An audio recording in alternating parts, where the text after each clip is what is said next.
Мысық, әтеш және түлкі. Ормандағы үйшікте мысық пен әтеш мекен етіпті. Мысық аңға кетеді, әтеш үйді тазалап жинайды. Сырғауылда демалып отырған әтеш түлкіні көріп, үйге қашып кіреді. Сонда түлкі терезесінің алдына кеп, оған алдап мынандай өлең айтады екен. Әтешім, ай әтешім, алтын айдар уа әтеш, терезеден қарай ғой, бұршақ берем ала ғой. Әтеш терезені ашқанда, түлкі шап беріп, қапқа салып, арқалап ала жөнеледі.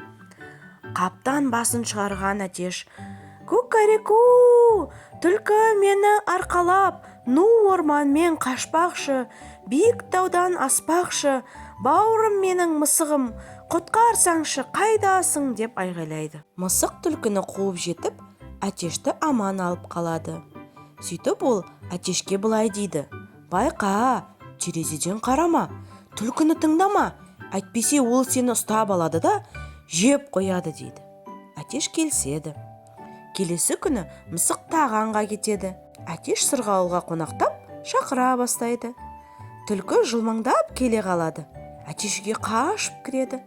Түлкі бір уыс бұршақты терезеден шашып жібереді. Әтеш сонда да терезе ашпайды.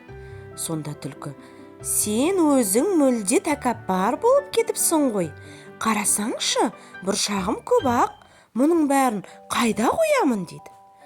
Әтеш алданып тағы да терезені ашады. Сол кезде түлкі қапқа салып, арқалап ала жөнеледі. Әтеш тағы да мысыққа айғайлайды: «Түлкі мені арқалап, ну орманға қашпақшы, биік таудан аспақшы, бауырым менің мысығым, құтқарсаңшы, қайдасың, ку-ка-ре-ку» дейді.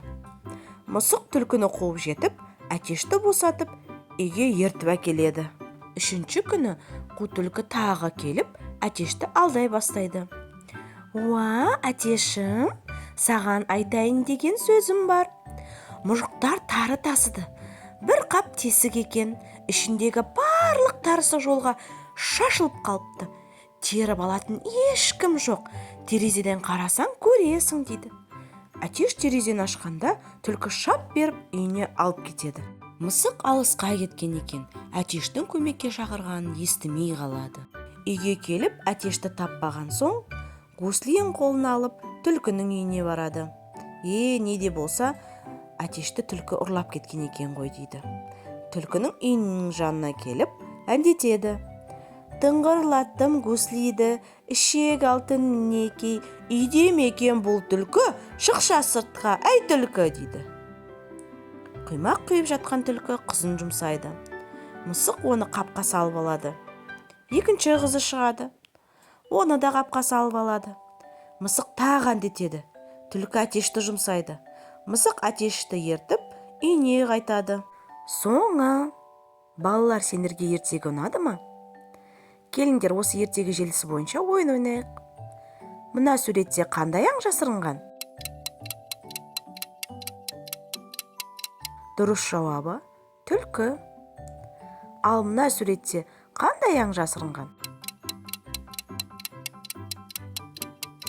Дұрыс жауабы бұл жерде екі аң жасырынған: әтеш және мысық.